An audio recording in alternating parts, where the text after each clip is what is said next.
guys, and welcome to another episode of My Beautiful Chaos with Misty Fitch of Fearfully Made Ministries.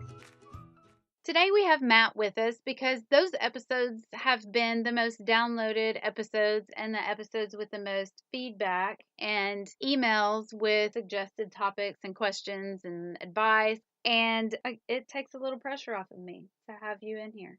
Aw, Thank you any for way to being help here. I can. Thank you for being here because we can kind of bounce Thank you for, topics off of thank you each for other. letting me come in. Okay, so today though we are talking about a touchy subject because everybody has their own opinion about it. We certainly have our opinions. We're not saying that we're right and if you don't agree with us, you're wrong. We're not saying that at all. What we choose to do with our family is what we feel is best for our family. And so we're just kind of telling you about it and telling you why because we've had some emails about social media and kids. We've had questions about privacy with cell phones and just, we're living in a different time than when we were young. Right. Like, I remember being a senior in high school and there was a girl whose brother had just gone to college and she kept talking about email. And well, like, what in the world is she talking about? So we have the luxury of both worlds. Yeah. Before technology, after technology. My big hit in technology was when I first got a pager. A pager? Yeah. So that was a long time ago. My mom had a huge, giant bag phone in her car. If you don't know what it is, you should look it up. It's a huge thing. And then there was this antenna that went at the top of the car. And like if we went to Sonic, even though she was in a Lumina, and probably anybody listening doesn't even know, I think it was a Chevy Lumina. So she wasn't even in like a big tall truck. She was in a car, but this antenna was so tall that she would hit the top of the awning at Sonic, and I know that because I worked at Sonic. So anyway, technology has come a long way, and our kids are inundated with it, and it's up to you when your kid gets their phone. We can't tell you how old your kid should be if they're the right age. You have to decide that. But then once you decide that, you have to decide, is social media okay? What kind of social media is okay? And what kind of privacy do my kids have? All those good questions. And how much screen time? That's good too. How much time are you going to let them be and on? technology, when it comes to screen time, doesn't necessarily mean just your phone. It could be the iPad. Is that right? An iPad. It could be the Xbox. It could be a PlayStation. It could be TV. Any kind of screen time. So, having those kind of boundaries, those limitations before, talks with the kids beforehand maybe is what, should be an expectation. And that, when we very first got married, one of the first rules that were implemented was the phones. Because, as you know, when we got together, we had two teenagers and one that was on the cusp, like about to be a teenager, and then a way younger one. So we had two teenagers who already had phones, and we have a little bit more limited control over those phones because we're not the ones who got them. Right. But it was very important to me that they did not sleep with their phones in their rooms. So we had a certain time, they bring their phones down. We still have this rule today. Bring your phones down, put them on the charging station. If you have friends spend the night, the same rules apply. We have some parents who completely understand and are thankful. And we have some parents who think we're off our rocker for doing it. Who absolutely hate the idea and will not let their kids spend the night. And that's fine. Their prerogative. Yeah.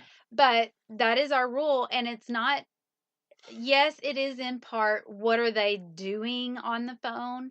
But most importantly, I feel it's how much sleep are they getting? Yes. Because when their phones are down here, it's constant bzz, bzz, bzz, bzz, all night. They're getting so many notifications. There is no way they're going to have a good night.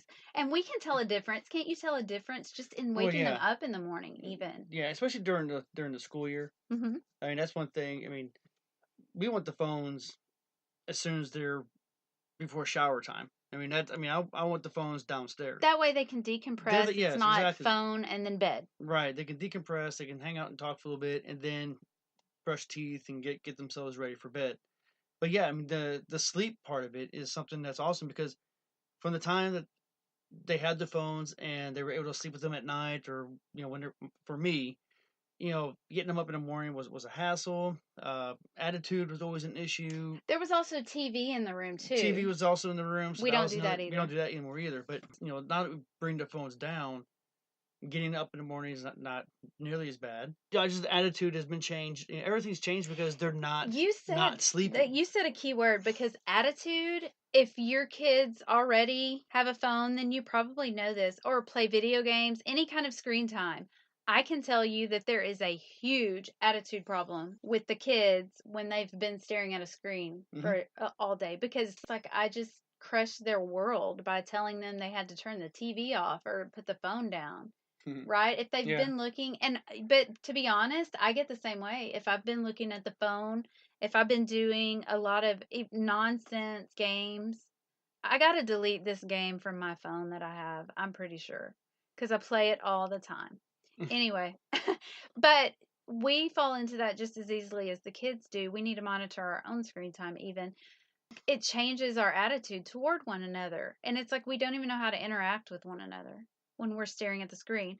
But going into social media and privacy, that's a big one. And I'm strict on that as well, because I know what social media can do. I've caught myself comparing things that other people have, things that they do, and I compare my life with it as an adult, knowing that they're showing me their highlights. They're not showing me all the junk that happened to get that highlight. Right. As an adult, if I struggle with it, then I know my kids are going to struggle with it. Who's impressionable they're going to struggle. Right. And they already compare themselves with one another. And so social media, I feel like you have to monitor as a parent. You decide what social media you're going to allow your kids to have. My kids did not immediately have social media. They had a phone, and it was a year or two before getting any kind of social media, and it was just Instagram, and it goes to me too. It's a part of my account, so I see everything also. Because my philosophy is, let me do it with you first and guide you and help you, and then I'm going to gradually give you a little bit more freedom so that I can see that you're making the right choices on your own before you are just completely on your own. But going back to what we were just talking about a little bit earlier, when I know that as an adult, I struggle myself. Sometimes I forget that people are showing me their highlight reels and making their life appear to be something that really that's not what it is. You guys need to understand that what you see on social media is not real life for those people. Just like what your friends see on your social media, you know that is not your real life. You don't show the kids throwing temper tantrums. That really reminds me of a story backtracking a couple of years ago. Mother's Day, actually, a couple of years ago. You posted a picture. Beautiful picture of you and the kids. But I felt guilty posting that picture. Getting to that picture, no one saw the blow up argument you and I had. Okay. No one saw the blow up argument that Elijah and I had. No one saw the man sliding away to get away from us because we were talking so nicely at church, right? Yeah. Y'all, I felt so convicted when I posted this picture of us. And there's a whole story about it. It is probably one of my most read blog posts. Do you know which one it is? Yes. If you go to fearfullymadeministries.com, and if you search for picture perfect versus real life, you could probably just type picture perfect in. Yes. It will come up. It's a great story right there. And that's truth. And that's true. About what real life really is versus that picture you saw. And somebody was going to call me out because she saw my picture and she said, "Ooh, I saw you." And that is not what I saw at church. Yeah. But we are getting off track. But no, actually, it's kind of on track because you're talking about what people see and what people project, and when you're dealing when the kids have social media and they're looking at these things, and I have a hard time with social media at times trying to depict what's real, what's not. Kids, they're very, very impressionable, so they're going to have an even more difficult time, I believe. And then you get into, I know we're going off just a little bit. You got painting a perfect picture. Then you have... Say that again 3 times. Painting a perfect picture. Then you also have, the cyberbullying on social media. I'm glad you said, because that's what the question was. Inappropriate things that people could, kids could see. And then, not to mention just the predators that are out there. I can't remember what they're called, but the predators. Pedophile predators. Yeah, the cyber predators, or what you want to call them, when they try to set up meetings with your kids. And that's all stuff that, as a parent, scares the dickens out of me. So that's why I want to be more involved. Staying on the topic of being impressionable, I think you might have said that before, but I can't remember. But just how we can, I have found myself as an adult, if I allow myself to look through posts on Instagram or Facebook or whatever. Snapchat, we don't allow in the house. Yeah. I'm just saying.